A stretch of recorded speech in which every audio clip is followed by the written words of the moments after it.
चलिए हम लोग केमिकल काइनेटिक्स देख रहे थे, है ना। ठीक है, तो हम लोग देख रहे थे chemical kinetics.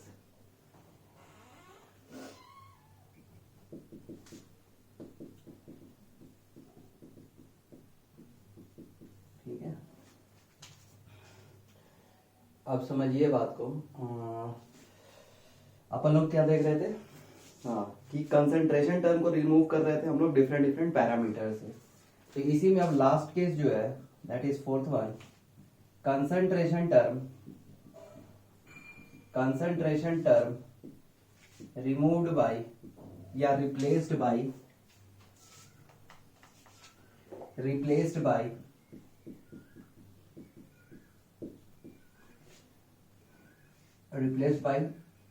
Angle of rotation,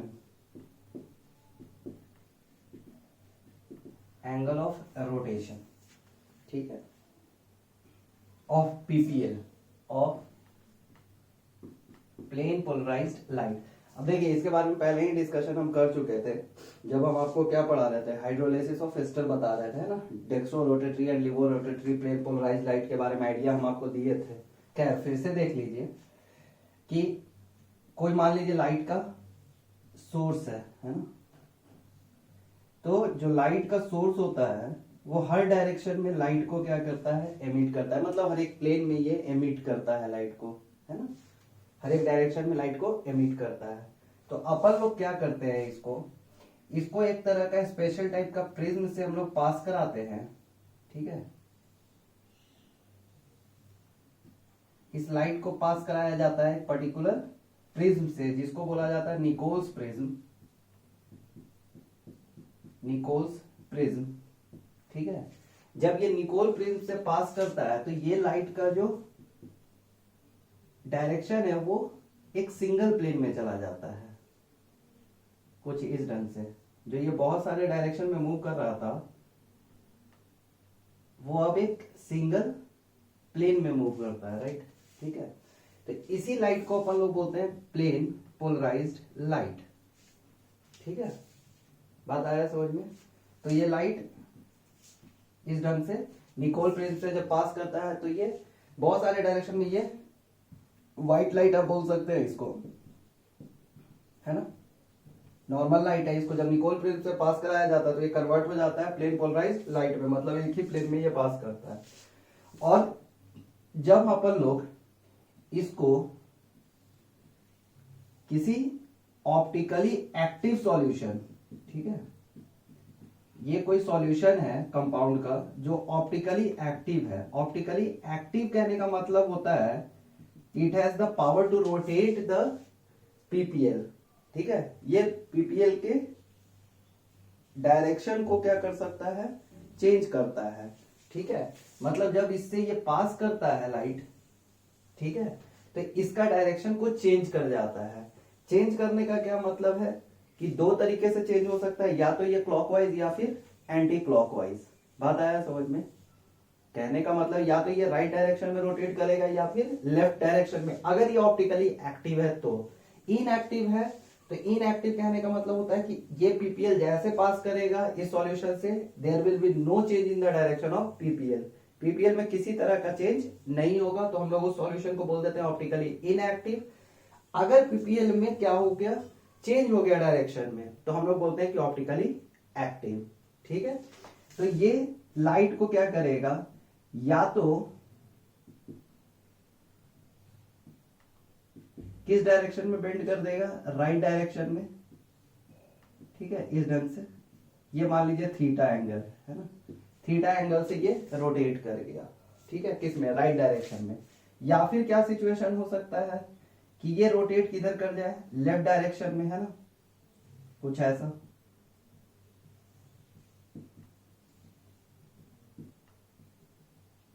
ठीक है, लेफ्ट में रोटेट कर जाए। ऑप्टिकली एक्टिव है तो रोटेट तो करेगा ही, तो या राइट में कर जाए या फिर लेफ्ट में कर जाए, ठीक है। तो हम बोल देते हैं कि ये सॉल्यूशन ऑप्टिकली एक्टिव है, और इसी रोटेशन को एंगल ऑफ रोटेशन बोलते हैं, ठीक है। ये एक्चुअली में ये सारा एपरेटस जो होता है ना, एक बड़े से ट्यूब में रखा जाता है, ठीक है। इसको पोलैरोमीटर बोलते हैं, जब आप ऑप्टिकल आइसोमेरिज्म पढ़िएगा ऑर्गेनिक में, ठीक है, वहां ये सब बताया जाता है। ठीक है, तो ये पूरे को एक ट्यूब में रखा जाता है, उस ट्यूब को बोलते हैं पोलैरोमीटर। तो यहां से हम लोग लाइट का सोर्स पास कराते हैं, ठीक है, और यहाँ पे हम लोग एक माइक्रोस्कोप रहता है, कैलिब्रेटेड होता है, उससे हम लोग इसका एंगल ऑफ रोटेशन मेजर करते हैं। ठीक है, क्यों ऐसा होता है ये सब आप पढ़िएगा ऑर्गेनिक में कि क्यों रोटेट करता है, क्यों कोई रोटेट नहीं कर पाता है। ठीक है, अब समझिए, जब ये राइट में रोटेट करता है तो अपन लोग इसको थीटा पॉजिटिव बोलते हैं और बोल देते हैं इसको कि इट इज डेक्सो रोटेटरी। ठीक है, और लेफ्ट में करता है तो निगेटिव, और इसको बोला जाता है लिवो रोटेटरी। ठीक है, तो ये ओवरव्यू है किसका, एंगल ऑफ रोटेशन। ठीक है, जब पीपीएल पास करता है किसी ऑप्टिकली एक्टिव से, अगर ऑप्टिकली इनएक्टिव हुआ तो थीटा जो होगा वो 0 हो जाएगा, मतलब किसी तरह का रोटेशन नहीं होता है। ठीक है, बात आया समझ में, इसको बना लीजिए, ये पहले भी हम डिस्कशन कर चुके हैं। तो अगर लाइट राइट साइड में रोटेट हो गया तो डेक्सो रोटेटरी, लेफ्ट में हो गया तो लिवो रोटेटरी। ठीक है, क्लियर। अब समझिए, फॉर एनी ऑप्टिकली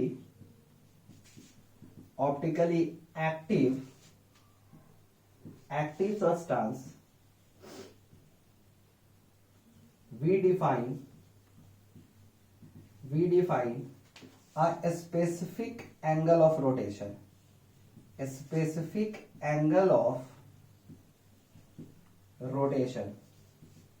ठीक है, किसी भी ऑप्टिकली एक्टिव सॉल्यूशन के लिए या ऑप्टिकली एक्टिव सब्सटेंस के लिए क्या डिफाइन करते हैं हम लोग, स्पेसिफिक एंगल ऑफ रोटेशन। अब नाम ही से क्लियर है, स्पेसिफिक किसी पर्टिकुलर कंडीशन पे होता है। ठीक है, खैर इसको रिप्रेजेंट किया जाता है आर से। ठीक है, इसको रिप्रेजेंट किससे किया जाता है, आर से, स्पेसिफिक एंगल ऑफ रोटेशन। ठीक है, इसको हम लोग रिप्रेजेंट करते हैं आर से। अब होता क्या है स्पेसिफिक एंगल ऑफ रोटेशन, तो देखिए specific angle of rotation means rotation cause due to 1 mole of substance in per liter solution। किसी भी सब्सटेंस को, ऑप्टिकली एक्टिव सब्सटेंस का 1 मोल अगर हम लोग लें पर लीटर सॉल्यूशन, देखिए क्योंकि ये सॉल्यूशन में ही हम लोग क्या करते हैं, लाइट को पास कराते हैं, राइट। तो हम लोग क्या लेते हैं स्पेसिफिक एंगल ऑफ रोटेशन के लिए 1 मोल किसी भी सब्सटेंस का लेते हैं, किसमें, पर लीटर सॉल्यूशन में। ठीक है, स्पेसिफिक कंडीशन है 1 मोल इन पर लीटर सॉल्यूशन। आया बात समझ में। इसी को क्या अपन लोग ये भी लिख सकते हैं ना, पर लीटर सॉल्यूशन, मोल पर लीटर सॉल्यूशन को मोलैरिटी भी बोलते हैं। तो क्या कह सकते हैं, rotation cause due to per molar solution is also known as specific angle of rotation. Clear, चलो यहां तक नोट कीजिए। ठीक है,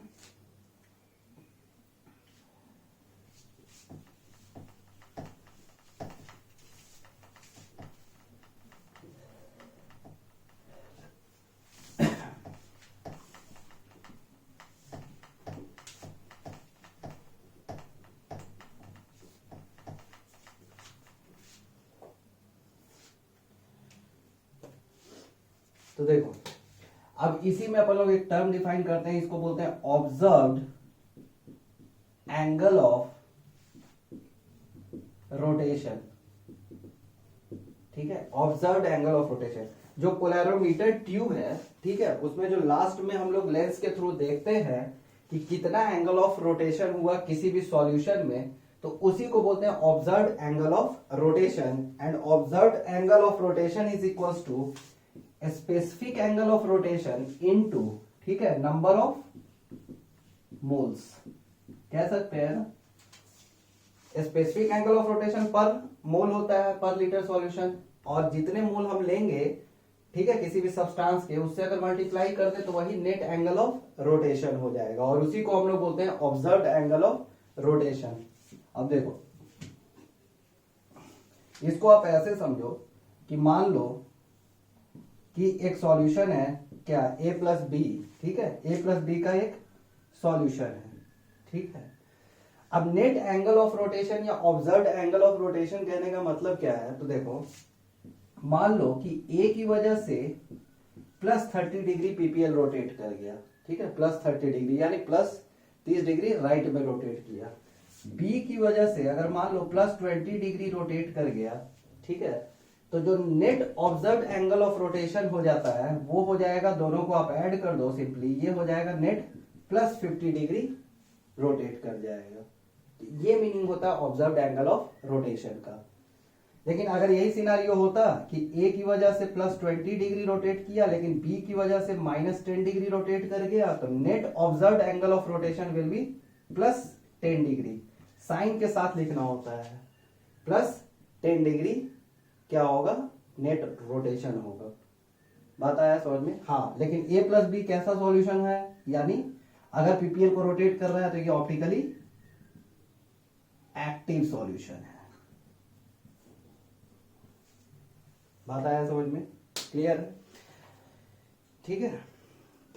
अब देखो, इसको अपन लोग काइनेटिक्स के टर्म में कैसे स्टडी करते हैं कि ऐसे समझो कि मान लो कि a प्लस बी लिया गया क्या, एज रिएक्टेंट, ठीक है, a प्लस बी क्या है, रिएक्टेंट है। तो initially t is equal to 0 पे कुछ एंगल ये क्या करेगा, रोटेट करेगा, तो वहां से अपने लोगों को नेट एंगल ऑफ रोटेशन मिल जाएगा। बात आया समझ में? फिर किसी पर्टिकुलर टाइम t पे जब ये रिएक्ट कर जाएगा, ठीक है, तो फॉर्म कर लिया मान लो कोई प्रोडक्ट, क्या फॉर्म कर लिया, प्रोडक्ट, तो धीरे धीरे तो इसका मोल्स कंज्यूम होता चला जाएगा। बात आ रहा है समझ में? मोल कंज्यूम होगा तो नेट एंगल ऑफ रोटेशन भी क्या होगा, धीरे धीरे चेंज करेगा।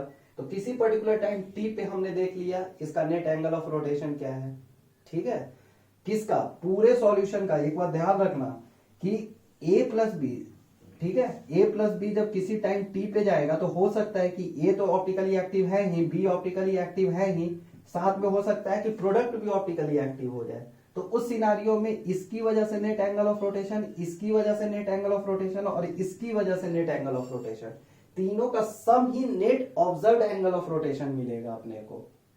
बात आ रहा है समझ में?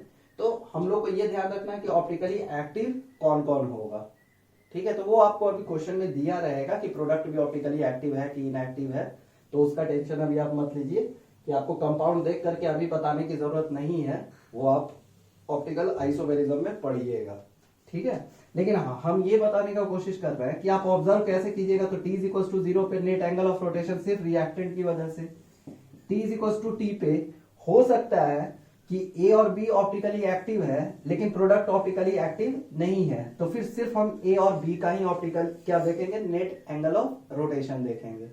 ये भी हो सकता है कि a और b ऑप्टिकली एक्टिव है और साथ में प्रोडक्ट भी ऑप्टिकली एक्टिव है, तो नेट एंगल ऑफ रोटेशन देख लिया t is equal to t पे, और लास्ट में t is equal to infinite पे अगर प्रोडक्ट ऑप्टिकली एक्टिव होगा तो उस सिनारियो में उसका एंगल ऑफ रोटेशन हम लोग ऑब्जर्व करेंगे।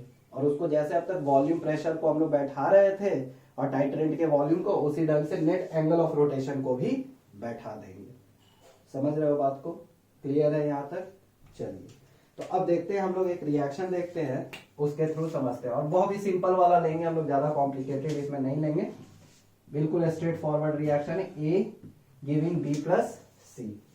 क्वेश्चन दिया हुआ है कि इसका specific angle of rotation R1 है, इसका specific angle of rotation R2 है और इसका specific angle of rotation R3 है।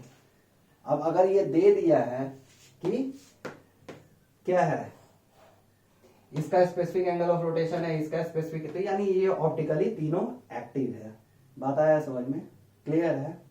अब समझो, मान लो t इज इक्वल टू 0 पे इसके मोल्स कितने हैं, a0, 0 0, t is equal to t पे ये हो गया a0 माइनस x, ये x, ये x, t is equal to infinite पे ये 0, ये a0, ये a0। अगर अपन लोग काइनेटिक्स का हम लोग ये लिखे, फॉर्मूला लिखे इसके अकॉर्डिंग अभी, तो k is equal to 1/t ln क्या हो जाएगा, a0 by a0 minus x.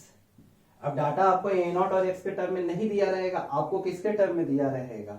आपको दिया रहेगा, देखिए आपको दिया रहेगा ऑब्जर्व्ड एंगल ऑफ रोटेशन के टर्म में। किसके टर्म में? ऑब्जर्व्ड एंगल ऑफ रोटेशन के टर्म में।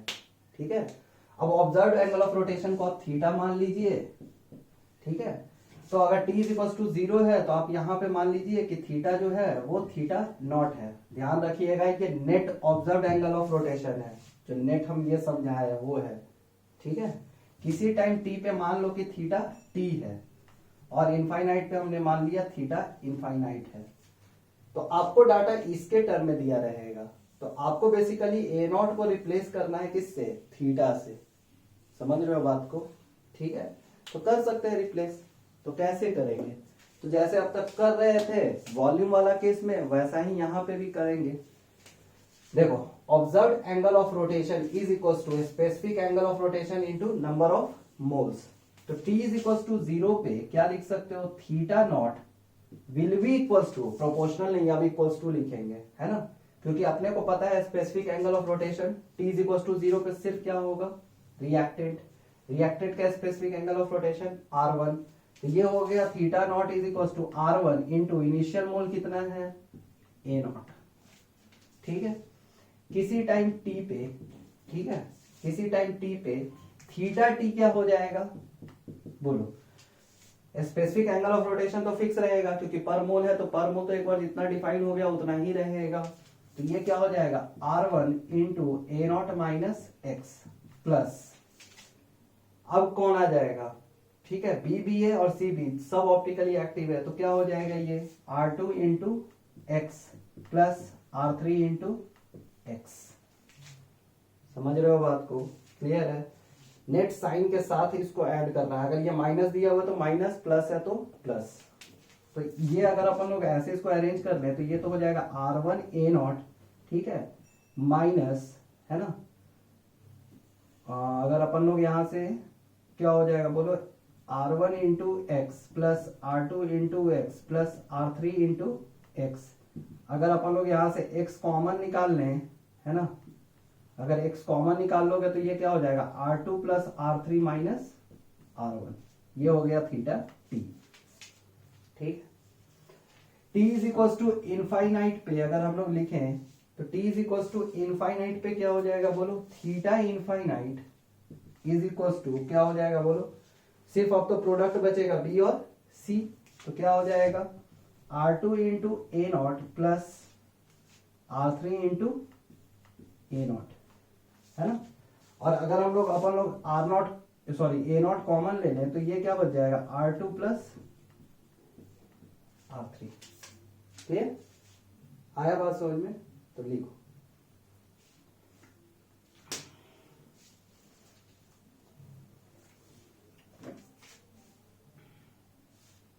ठीक है, इसको रब करते हैं।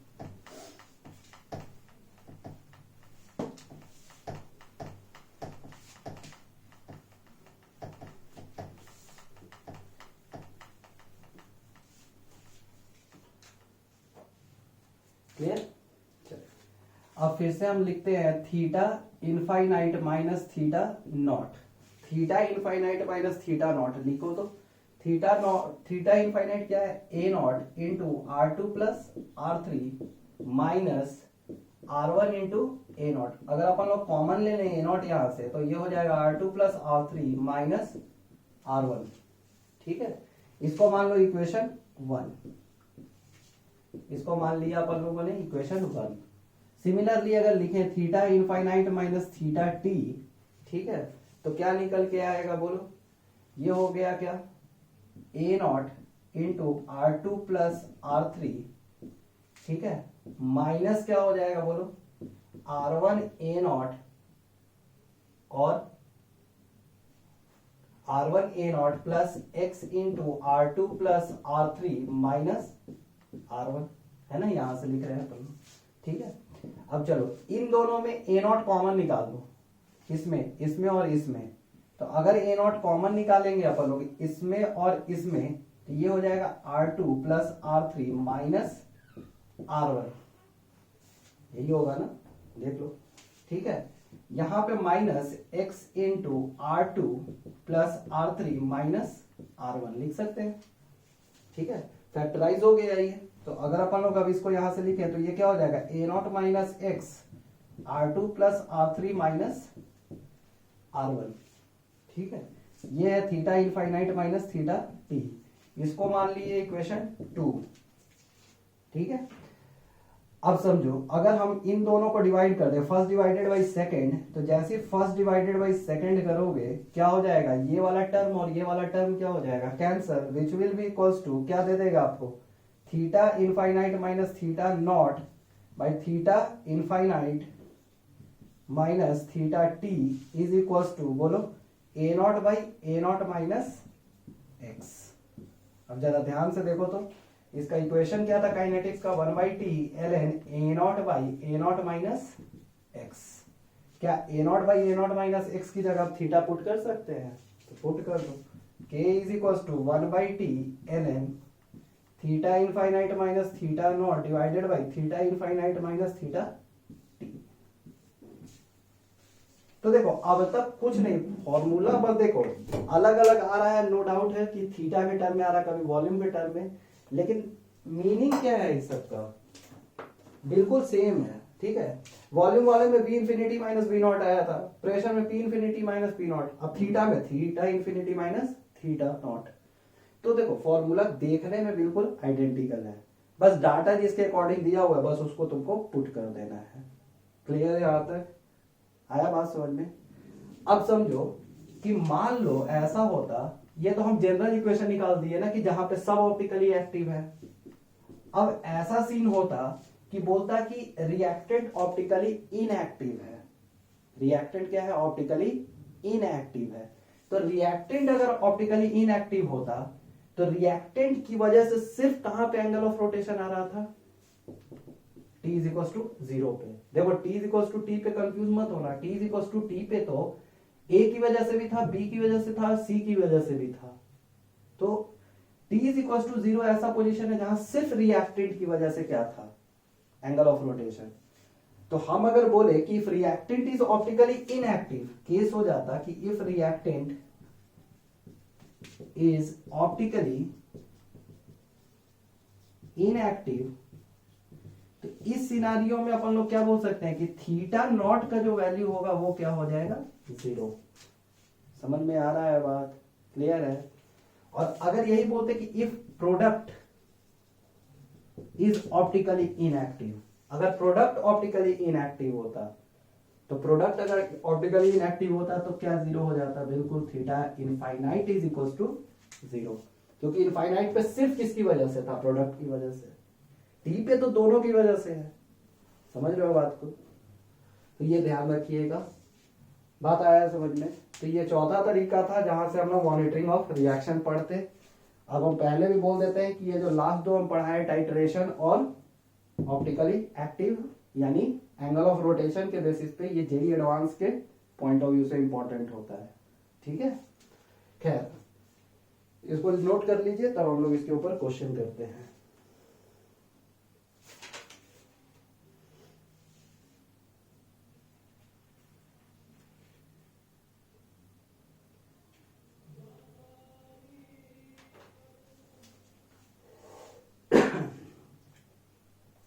तो फॉर्मूला देखने में बिल्कुल क्या है, आइडेंटिकल है, फॉर्मूला में कुछ नहीं है, बस डाटा के अकॉर्डिंग आप देख लीजिए क्या फॉर्मूला लगाना है। ये तो डेरिवेशन था जो हम डेरिवेशन कर दिए, नहीं तो डेरिवेशन आपके लिए कोई बहुत ज्यादा इंपॉर्टेंस नहीं रखता है, हाँ समझने के लिए इंपॉर्टेंस है, बट बनाने के लिए प्रॉब्लम आपको इसका कोई बहुत ज्यादा नीड का जरूरत नहीं है,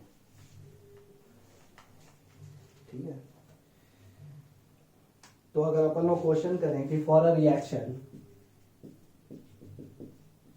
रिएक्शन, ठीक है।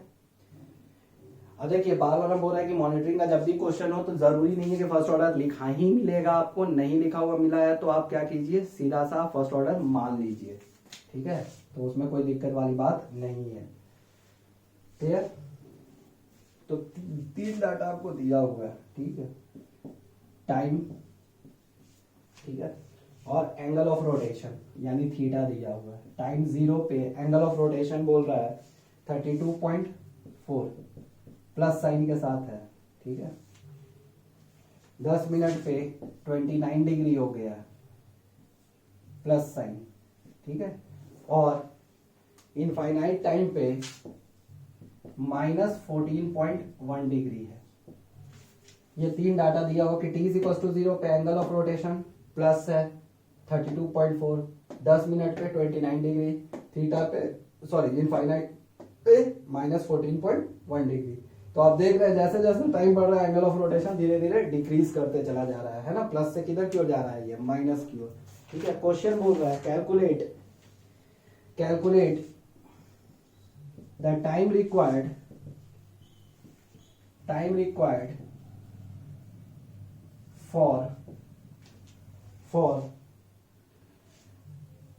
कैलकुलेट द टाइम रिक्वायर्ड या कैलकुलेट द टाइम, ऐसे कर लीजिए, क्वेश्चन इस ढंग से लिखिए, calculate the time eight which the